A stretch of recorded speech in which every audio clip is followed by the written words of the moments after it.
Hello everybody and welcome back. This is Monica Durigon, your nutritionist. Today we're going to talk about protein, what they are, why we need them and where we find them in our diet. Proteins are one of the three macronutrients of our diet. The other two are carbohydrates and fats. When we eat a protein-rich type of food, the proteins are broken down into the building blocks, the amino acids. And in this form, they are absorbed from our gastrointestinal tract and they go into the bloodstream to reach every single cell of our body.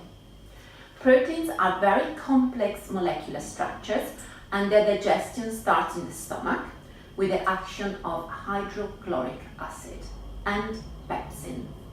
These are enzymes which break down the protein into smaller molecules, which then will be further digested in the small intestine by other type of enzyme. And these enzymes are secreted by the pancreas and by the cells lining the intestinal tract. By the way, a very short parenthesis. It is extremely important to have optimal secretion of hydrochloric acid and the correct stomach acidity. You need a pH between 1.5 and 3.5 because this allows the protein to be digested, but it's also extremely important because it protects us from infection because hydrochloric acid will kill ingested microbes. But I will talk about this in another episode. For now, let's get back to proteins. So, we get proteins from the food we eat and we start digesting them in the stomach and we continue to break them down into small amino acids in the small intestine and we absorb the amino acids in our bloodstream.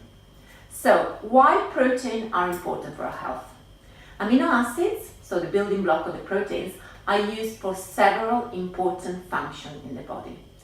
First of all, they're used for growth and repair of cells and tissues. They are needed to produce enzymes, plasma proteins, antibodies, and also for certain type of hormones. They can also be a fuel reserve and used by the body to produce energy, although this is really just a secondary function. And another bonus is that generally they do not affect our blood sugar balance, although some amino acids will still stimulate secretion of insulin. I will explain this further another time. So they are essential for your health and you must gain them from your diet in adequate amounts. But not all proteins are the same. So you probably heard about different types of amino acids, essential and non-essential. This means that some amino acids must come from the proteins in the food we eat. These are essential.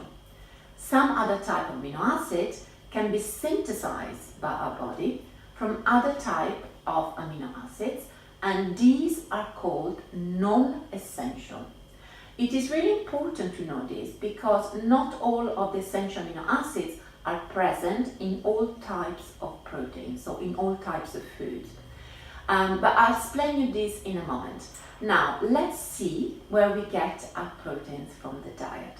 So we have two main distinctions. We have animal sources and vegetarian sources. Okay, so animal sources are probably the most well known and used and are fish, shellfish, meat, red and white, and eggs, dairy products, so your milk and your cheese. Vegetarian sources are beans, lentils, chickpeas, quinoa, tofu, peas, seeds and grains. And here I have some examples for you of vegetarian type of sources. So on this tray, there we go, there are some various types of seeds, sunflower seeds, pumpkin seeds, chia seeds. I have some flax seeds over there in the front of the tray. I have some almonds, nuts, I have some lentils and beans. So vegetarian get their protein from all of the above sources and the example I had on the tray, and also from eggs and dairy, whilst vegans really exclude eggs and dairy as well. So different type of proteins have different values. The biological value of a protein is the value that shows the quality of the protein based on how the protein meets our nutritional needs, and also how it is easy or not to digest. So the higher the content of essential amino acids, the higher the nutritional value. So, for example, the protein from chickpeas, let me choose chicken. Chicken's got a biological value of 79, but eggs, for example, has a value of 100. Soya is one of the highest between the vegetarian sources with a value of 74, compared with corn that only has a value of 36. So generally, the protein from animal sources have a better balance of amino acids and therefore are more complete and higher biological value.